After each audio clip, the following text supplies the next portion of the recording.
Hiring the wrong realtor can cost you tens of thousands of dollars. And most sellers, they don't even know about it until it's just too late.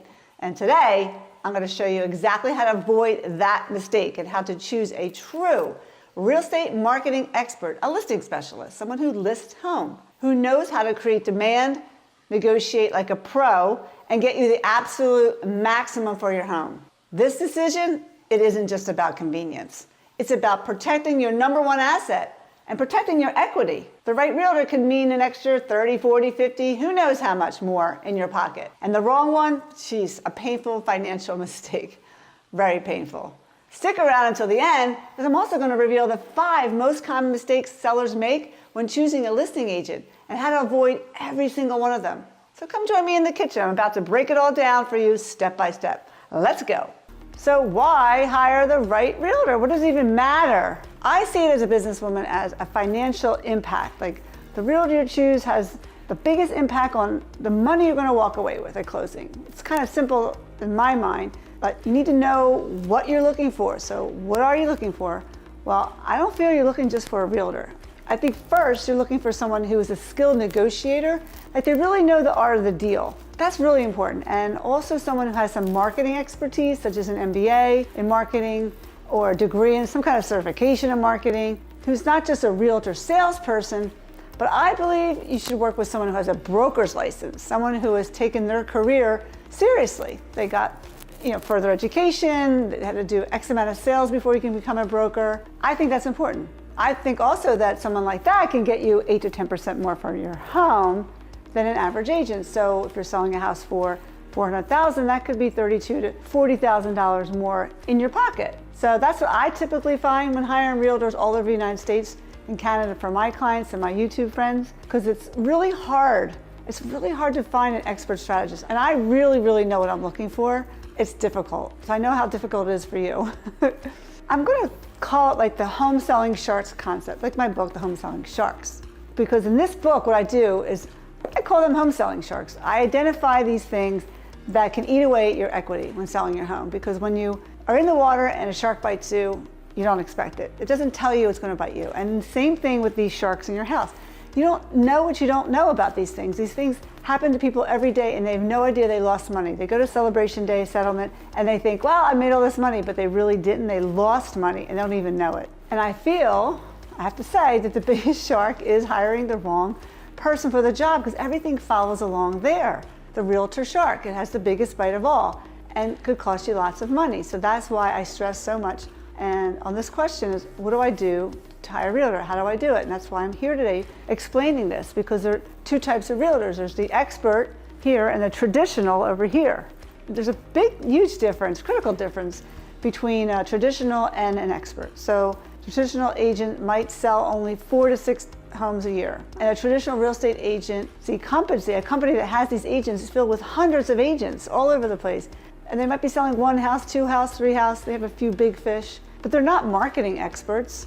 And how good of a negotiator can you be in protecting your asset if they're only doing mostly buyer transactions? If they're doing 1 or 2 sales a year, they're not doing listings. Or if they're doing a listing, it's their mom's house or something like that. So they really don't understand the whole process. They haven't been through turbulence. They don't know things that could go wrong. And how I know this is because realtors come to me on my listing and say, oh, they're begging me to take their buyer's offer so they don't have to show and schlep buyers around anymore. After 6, 7, 8 offers for a buyer, it's tough out there. And they're begging me to take their buyer's offer. They're not negotiating for their buyer, they're begging me to take their offer. And to get a real estate license today, you just need a few weekends of training, maybe about $600, $700 to get a real estate license, okay? But I think home sellers, you guys out there, you deserve more than a traditional realtor who simply has just a real estate salesperson's license and lacks a marketing degree and has no real negotiating skills, or even a broker's license. So I think you're looking for a business person. I know there's some business people that get into real estate. They're really good negotiators. They've done sales. They know how to market themselves, maybe a different industry, and they get into real estate and they do really well because they have all these skills. They might not have the broker's license yet, but they work towards it. I think they're your top-notch agents. Then, really to top it off, most of these traditional agents work for these franchises, these companies that right now they're being bought out by corporations and business tycoons. Warren Buffett bought out Berkshire Hathaway. I mean, all these big companies are just consolidating. And as a result, these companies, you see ads on TV all the time. They spend hundreds of thousands of dollars, radio ads, TV ads, marketing their company, not their sellers' properties, right? So they want to get as many home sellers as possible to sign a listing contract in hopes that some of the homes sell, so they all get paid. However, the traditional company, they pay 70 to 80%, 90% commission, sometimes 100% to the agent, and that's paid by you, right? The seller. So after paying support staff and other office expenses, these companies have really not a whole lot of money left over to spend in marketing your home, okay? So it's good to understand what's going on in the dynamics behind the scenes. Now, I'm sure you've heard of some of these companies. They're all over the place. So how can these big companies make money? But how they do it is they place the ads on TV to get realtors to work there in their office to sell, sell, sell. And that's how they make money. But they also make a lot of money by charging the realtors a monthly management fee or an administration fee, a copy fee or internet fee or more, because they also own the title companies, the mortgage companies. They make money, capitalize on all that stuff and other components. So for every transaction, they're making an additional $5,000 or maybe $10,000 more over the lifetime of a customer. It's a pretty profitable gambit. But one thing it does ignore is it ignores you, the consumer, it ignores your experience. It's a numbers game in that business, in the traditional market of real estate. Now, when you have an expert, they usually have their own company, their own team. They sell 25, 30, 50 listings a year they're involved in. They have systems for everything. They have an operations team, a dedicated marketing team, and resources for marketing your property. They really don't out there marketing themselves. They don't need to. All their business comes by referral. And they've got really great negotiating skills. That's the way you can see the difference between these people and when you're actually talking to them. So that's why it's important to go through this process. So I'm going to take you through the process. 3 kind of steps. The first is research. Okay, let's talk about the research.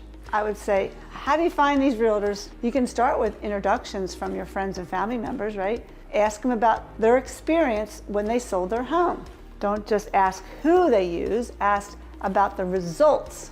Did they sell the home quickly? Did you get multiple offers? Did they get more than expected? All those things about that person. Did they have a team they work with? Did you have good communication? Did they have an after-sales service program? Do they call you after it sells? All those things that an expert does in selling a home, or who they are. Their whole team is all enrolled in the same process. And there's all these systems along the way. So get some referrals. Online research you can do. Just don't look at the reviews. Search for realtors in their area and examine their online presence. Because if they don't know how to market themselves, how are they going to market your home? Do they have a professional website? How do they market their listings? What do their listings photos look like? You probably don't even know what they're supposed to look like. That's something I look at all the time. It just kind of gives you insight on how they market your home. You can just go online, type their name in, and if they have like just 1 or 2 pages, then they're probably not marketing themselves. They don't have the online presence. If you go and type my name in, there's like thousands and thousands of impressions. I've been around for a while. Plus I list a lot of houses, so that's kind of how it works. The third place to look for a realtor is on neighborhood signs. So while checking for signs in your neighborhood, it could seem logical, but you have to remember 99% of buyers now are finding homes online, not by driving around. But if you see a lot of the strong presence from one particular realtor, you might want to give that person a call. It could be a local expert in your area. But for example, I just went out to Westchester. It's not around the corner from me, but within 4 hours, I was that local market expert. I knew what questions to ask the realtors there. I befriended some realtors. I did all the research about that community, and I talked to the seller. They give you a breadth of information. And I was able to put a nice marketing piece together within 4 hours. And then the 4th thing you want to do is create your short list of all the people that you've talked to, maybe 5 or 7 potential realtors to contact. Don't limit yourself to just 1 or 2 options. You're looking for someone who's going to be responsible for your largest asset, your home. So I think it deserves a lot of research. So do it. Do the research. You can also call me. Down below there's a link. You can tell me where you live, and I can find you somebody or help you through this process. So you got your list, and now what are you going to do? Well, you have to interview the people. and I'm not bringing them in the house. You're never going to invite a realtor directly into your home without first conducting a phone interview. You want to screen. It saves your time a lot of time because they're there for like 2.5 hours and they're trying to gain your friendship and everything, and then it's like another one comes in and it's like really draining. Save your time, save their time. You can understand about these people in a phone call. So I'm on the phone, Diane, what do I say? So there's standard questions I would ask. I use the same questions for every realtor, all right, that you speak to, because then it will allow you to compare apples to apples when you're looking at their responses. So I will provide you the questions shortly, but they're also down below, and you'll know when you have the expert after doing these questions. And when you're listening, just really pay attention to just what they say and how they say it. Are they confident, knowledgeable? Do they have the answers like that? What's your list price to sale price ratio? How many houses do you sell a year? What's your average sale price? All those questions. Or see if they give you really specific answers or really vague general answers. That you can really tell the difference. I know I can, because oh my God, you can just tell the difference. You gotta do this. It's not a lot of fun, but it is interesting to do. And as you're talking with these realtors, you're gonna find that they're gonna have their list of questions. A real expert has their list. And I would let them ask their questions first. So you say, hi, I'd like to list my house. I'm calling different realtors. I'm doing phone interviews. I'd like to set one up. I said, well, I'm ready now. I said, great. So let's get onto the phone interview. But before we do that, I would like to ask you some questions. Let them get the questions out first. Then you know you're almost on the phone with an expert. That's a real good sign if they have their list first. You want to see what questions they ask you. Like, do they ask you thought-provoking questions about your situation and your goals? Like, what's important about you about selling your home? Not like, how many bedrooms and baths? Do you have a kitchen that's updated? They're going to ask you those questions, but they're not the questions that you really want to hear from them. You want to hear like, what does the buyer love as much as you loved in the house? Those are the kind of questions, those specific ones about the feeling, the emotional part of the process, not the transactional part.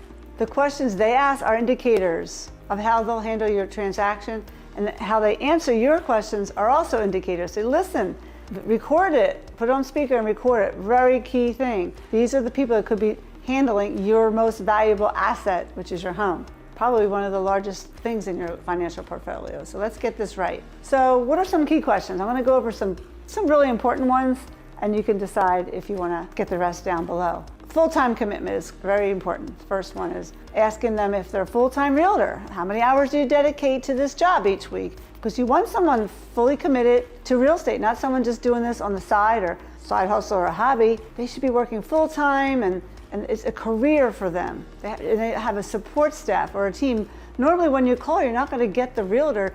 You're going to get the support staff asking you the questions. And then you'll say to them, listen, I want to ask them some questions before I come in. Great, let's schedule a time for you to talk with them. What time is good for you? Morning, evening, or afternoon or evening? They're going to schedule the time to talk to that expert. Normally the expert does not answer that phone. Second question is something about their track record, like how many homes have you sold each year for the last 3 years? And specifically, how many of those were listings that sold, not just the buyer transaction. You just want to talk about listings, because an expert doesn't work with buyers. An expert lister doesn't work with buyers. They have a whole team that works with buyers. Maybe they help negotiating, that's kind of what I do. I think an expert should have sold at least 25 to 30 listings a year over the last 3 years. That puts over 90 homes under their belt. That would be good to have all that experience under there. Because the most important thing is like what they're going to tell you to do to get your house ready for sale, those low-cost fix-ups. Now I did a whole video about low-cost fix-ups up here, but you should watch that one if you're thinking about selling.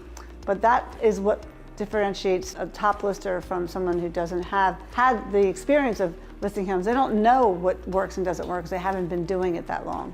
Also, I think the expert should not only have sold that many listings, but also they have the list to sell price ratio should be over asking, because that's what it's been like the last 5 years in a seller's market. But if you're in a buyer's market, they should be selling at least at 98% of the list price, their list to sell price ratio.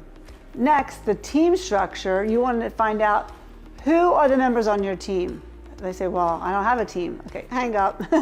Probably isn't someone you want to work with. What does each person do? Make sure they provide a clear breakdown, their roles, responsibilities, particularly who's going to be your main point of contact throughout the process, because that expert usually isn't the one in operations. They're not the one setting up the showings and the contractors. They're the one telling them what to do, not setting it up, because you want them to be the one out there doing negotiating, the marketing, and overseeing all the details. That's the big deal. That's what they do. That's what I do. Next, you want to ask their compensation structure. What is your compensation? Do you have any additional charges that you charge? You know, compensation is negotiable. They're going to call it commission, they call it compensation now. And they also should give you a variable commission rate, something lower if they find the buyers themselves instead of them taking the whole commission themselves. If you find they find the buyer, maybe it's only like X%, you know. Or if you find the buyer, maybe from somebody you know. Also, you want to ask about any other closing fees, conveyancing, title, escrow, township fees, things like that. Find out all the fees and make sure they're knowledgeable about the use and occupancy inspection if there's going to be somebody coming in your house and how detailed that is, because that's important that they know those details. The use and occupancy is somewhere where the township comes in and makes you do sidewalks and put in GFIs and smoke detectors actually come in your house. A lot of townships in here do that around our area, and it's really tough for the seller. You want to make sure you have a realtor who can handle all that. Next, I want to ask them, what is the minimum, say, time that will be required to be in contract with you? A good answer from somebody would be, you want to give them at least 30 days, but you want to have the opportunity to have an easy exit agreement if you're not happy after 30 days. Because after 30 days, you've already spent like probably 3 months with them pre-marketing, and then a whole month after. If they haven't sold the house and it's priced right and it's staged correctly, that's not good. There should be an out. You should both be able to say, I don't want to work with you anymore. That's very important. Next, you want to ask them, hey, explain your method for determining the price we should sell the house for. It gets people off guard. So the first thing they should be talking about is pending sales. They should be saying, well, I look at pending sales, because pending sales are homes that just went under contract like that last weekend. That's the market value of the homes. You don't look at sold listings from months ago that actually were sold a month and a half before that. Because when the buyer and seller have meeting in mind, that's when the date you should be looking at comparisons with, the most recent ones, the active comparable. They should also be saying that they will analyze current buyer demand and research with these competitive properties and understand where their target market is coming from, where the buyer is coming from what area, and target market those people. That should be coming out of their mouth. Then, marketing plan. What is your marketing plan before and after the house goes on the market? They should have an outline of a comprehensive strategy that starts well before your home officially hits the MLS. That creates demand and excitement. Make sure they talk about that. They have a coming soon program or something like that. And a kind of an outlier question would be, if I were to invite you in my home, what would be the agenda? And they'll probably be like, what is agenda? I have an answer. My answer, which is going to talk about a little bit later, is I'm going to go in and sit down and find out exactly what's important to you and help you clarify your values. For when your values are clear, you can make good decisions. And then I'm going to help you develop a strategy, but only I can do that when I know that you've heard me. So there's a whole list of things. You don't go running around the house. So I'm going to go over that in a couple minutes. So what's next is, there's plenty of other questions, but now you want to be able to look at their answers and say, okay, what am I hearing? What should I be cautious of? One, you should be cautious of some red flags. If someone says, well, I'll list your house whatever price you want me to list it at. That's a red flag. You want to see if you're hearing that they want to do whatever you want them to do, that they're just telling you what they want you to hear. You don't want to work with somebody like that. Watch out for agents who immediately offer to cut their commission without explaining their value. Value is so important. Today's world, you have to be able to show your value to be paid. And they can't completely and clearly articulate their value in their marketing and pricing and then the pre-marketing inspection, all those things, then I wouldn't bring that person into my house. Now we have green lights. They're the positive signs. You want to hear maybe detailed answers about their marketing strategy. They go into detail. You can hear they know it. They're not reading it from somewhere. Like a clear explanation of their pricing methodology and specific examples of recent success stories and questions about your timeline and goals. They want to make sure they're addressing those. And also they should be discussing their pre-marketing strategy that builds demand. Listen for that as well, because track record matters. An agent who sells 30 plus homes annually versus one who sells 4 to 6 makes a tremendous difference. One agent's like higher volume, they have more market data, more experience negotiating, marketing, all those things, and they usually have the money to market your home effectively. They actually spend money on marketing. That's the big difference. Next, you want to select the finalists for the in-person interviews. This is exciting. You've narrowed it down to maybe 2, maybe 3 people, oh my gosh, that you actually want to meet, and it's a very exciting time. And don't waste time with those who didn't impress you on the phone, okay? It's not going to be better in person, trust me. And schedule the meeting and allow for at least an hour to an hour and a half for each one, because you want enough time for them to talk to you and tour your home, present their marketing strategy. You don't want to feel rushed, especially if you really like that person. So make sure you don't schedule yourself too thin there. You want to request for them to bring examples of their marketing material or testimonials from other past clients and a preliminary marketing plan for your home. This kind of tests their preparation and their professionalism. And now you have the interview. You've asked them to do all this stuff. And the most important thing, all I can say about the interview is you want to show, not tell. You want them to show you what they do and not tell you. A good sweet talker, I'm going to do this, I'm going to do that. No, this is like, show me this and that. Show me what you do. So important. They come with their computer, they open up the laptop and they're typing away, and here's what we do, here's what we do. That's somebody you want to work with, someone confident who has a great marketing plan. Okay, they walk through the door, and do not ask them, how much is my home is worth? Don't even ask them during any of the interview, because it's really not the time.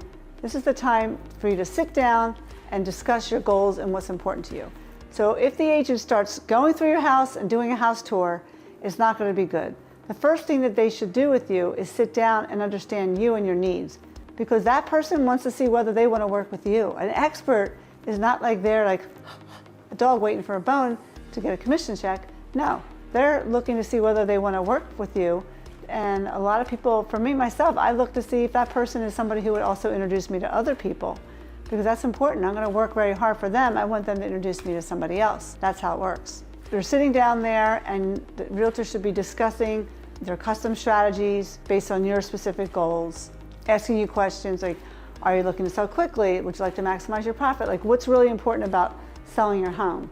What about your closing date? Your strategy. Everything they talk about, the strategy they're going to put together for you should reflect your priorities. And now you sat down and talked a lot, and they really understand you, and you're feeling good about it. Then you can go walk around room by room. That's what I do. I offer to conduct a detailed room by room review. I specify some improvements that will increase the home's value. That's what you're looking for. You want that. It's not general staging advice, it's a customized plan for your property. You want them to give you a little bone here or two. Like for me, I don't give all my thoughts, because I say, listen, once I'm hired, I'll go through and give you everything. But today, I'm here to give you some cool things, some things that I know you could do, so you see that I'm really could be the one to work with. And as they're walking through the home, they should be asking questions, taking notes. What I do is I go onto AI. The AI takes notes. I talk into my phone, and right after I get done, in 2 seconds, I have a summary of everything we talked about, and I send it over to the client. They have the notes right there. This has really been great. And that's something you want to look for. Someone who has the phone out, their AI, they're working with technology.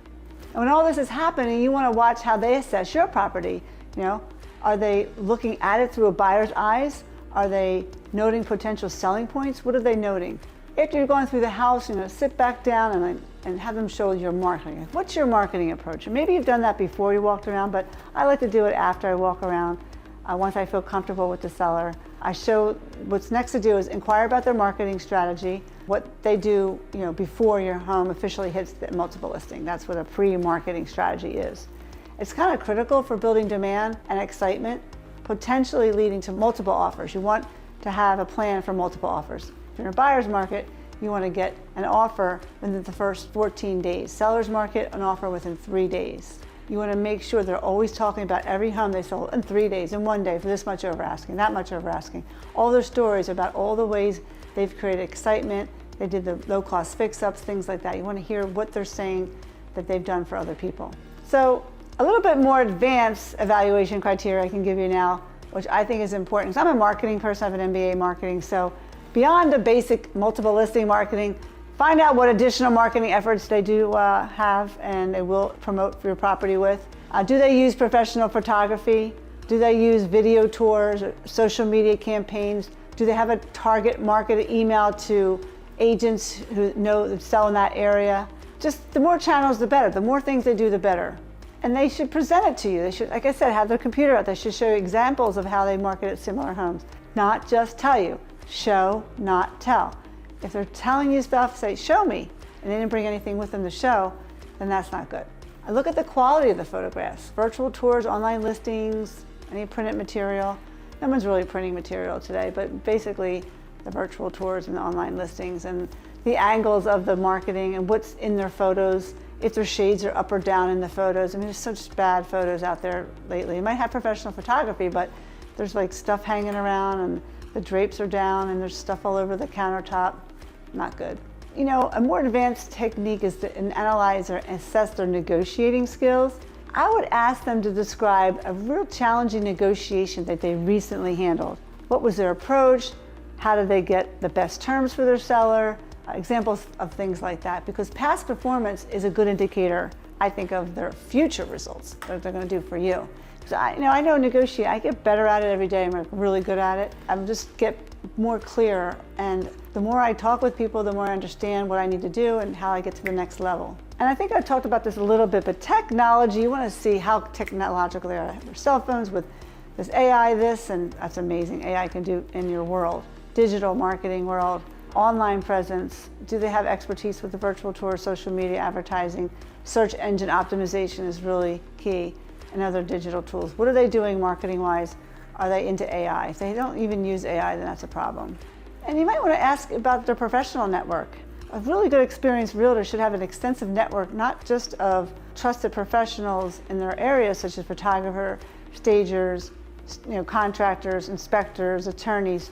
They should have that. That's invaluable, right? But I'm talking about other realtors all over the country. They should be in a mastermind group, just really connected to other high-powered realtors. That would be a really good indicator.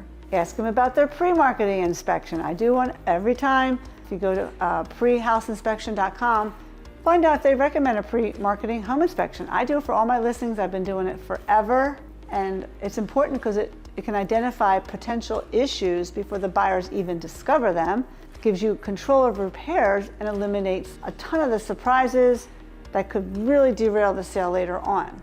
So we do that for all of our listings, and we present it, and especially with the market the way it has been, if it's a seller's market, then it's really important, because then they'll feel more comfortable, because now they're not doing inspections or waiving them, and because I'm already doing a pre-inspection, they feel comfortable paying even more.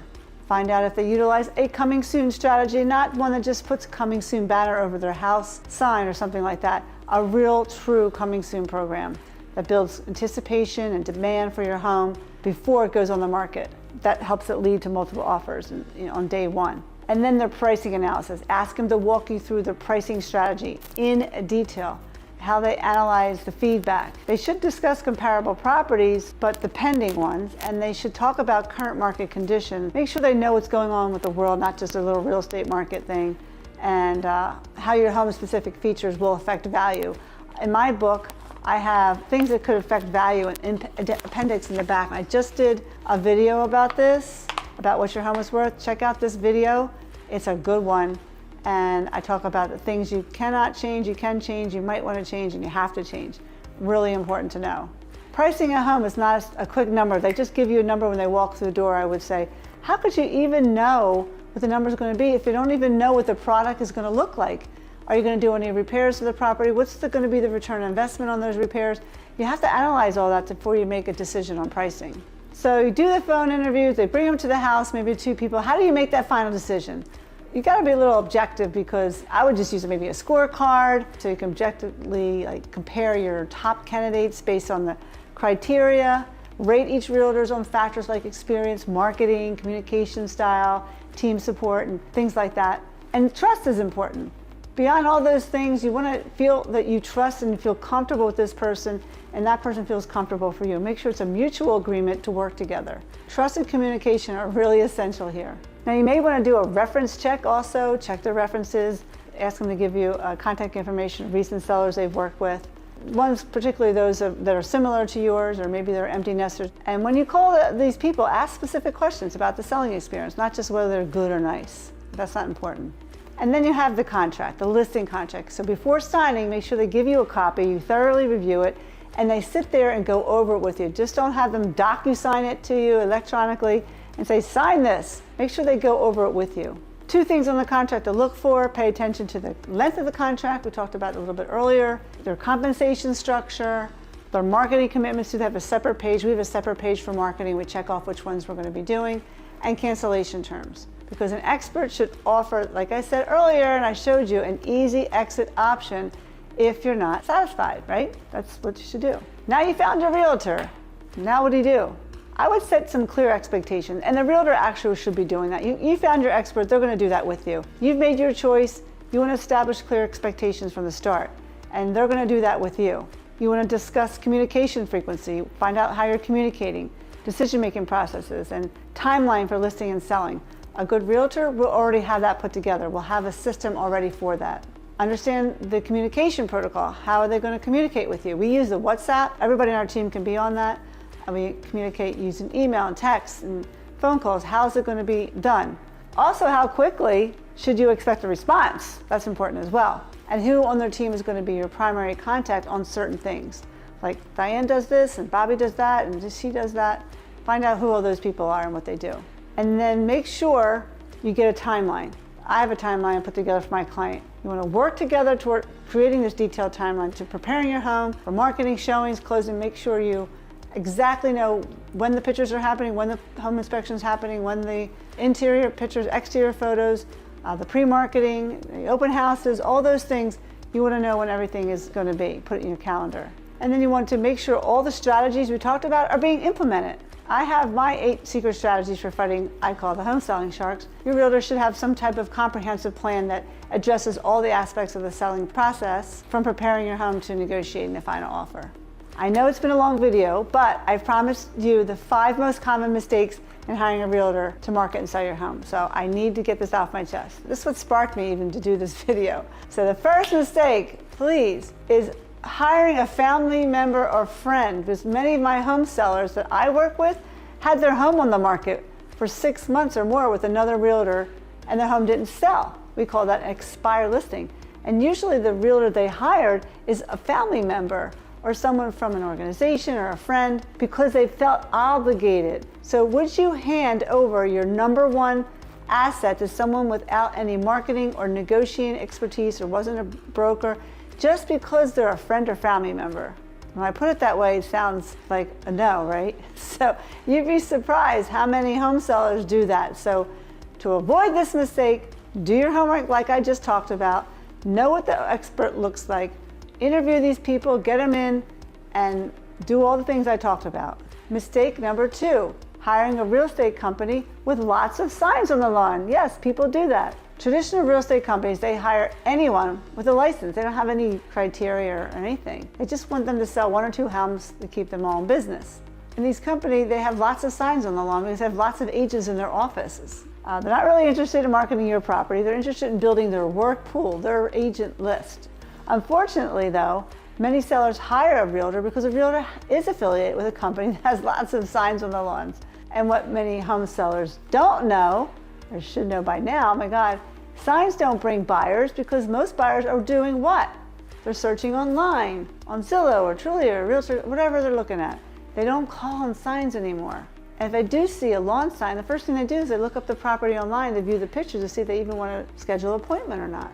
And if they happen to call the office for more information, the call goes to somebody, an agent on floor time, who sits in the office for a 2-hour period waiting for buyers to call or email for more information about a home. Now, generally these agents are the newer agents who need business, and they're also the least experienced agents in their office. So now you've hired a real estate company with lots of signs on the lawns. The agent has no marketing or negotiating expertise, and calls or emails from interested buyers, they're being handled by the least experienced salespeople in the company. You don't want this to happen. So do you really want to hire a company with lots of yard signs near your home, but with inexperienced agents? You're in control of the decision. That's why you need to do that research I talked about.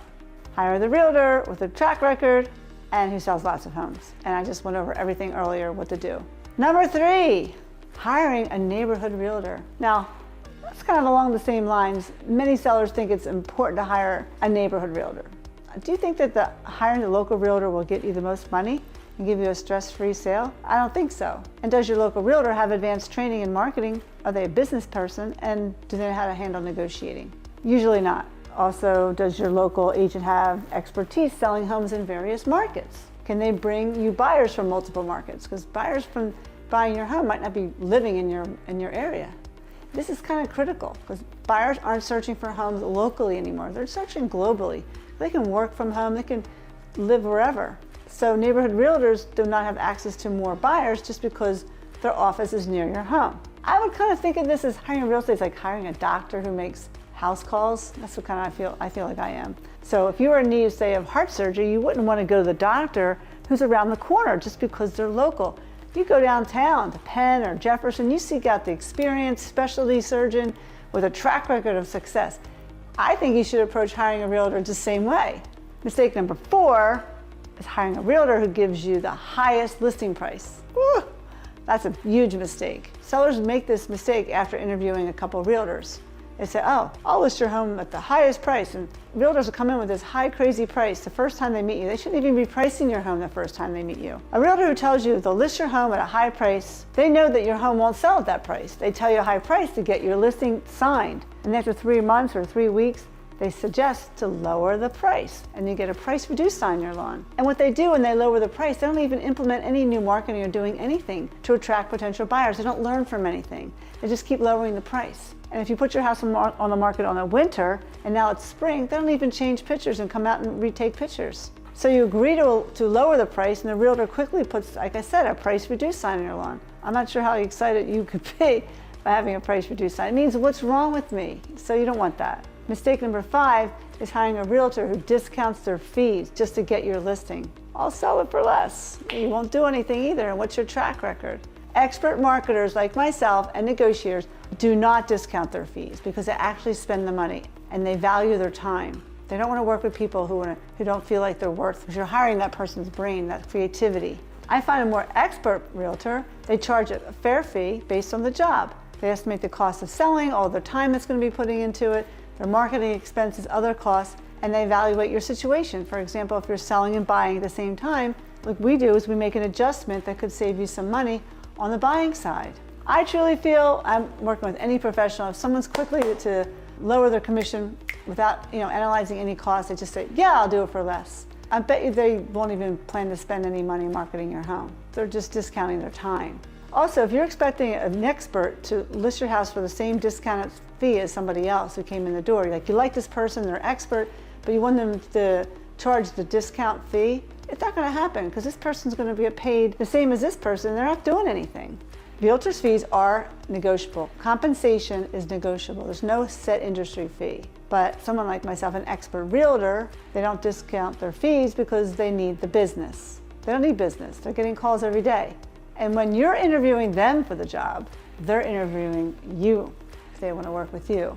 So it's a mutual decision because it's really, if you're selling a house for $400,000 or $500,000, that's only a difference between $4,000 or $5,000. I mean, I put 8% more on average on top of all my listing prices. My sellers make a lot of money with me. I'm worth the $4,000 or $5,000 more. Say, for example, if this guy was going to charge $5,000 and I charge $6,000 or something like that, that extra 1% means a lot. That's just something to think about. So I think choosing the right realtor isn't just a smart move. I think it's a financial strategy that could put a lot of money, thousands maybe, more in your pocket. But finding the right person, unfortunately, it's only half the battle. Now, you have to make sure your home stands out and sells for top dollar. And another video I want you to watch is these 12 things you need in your home when selling. That's a great video. It'll show you exactly how to create the kind of space that makes buyers fall in love the moment they walk in. Don't miss out on this video. Your profit depends on it. Watch it now.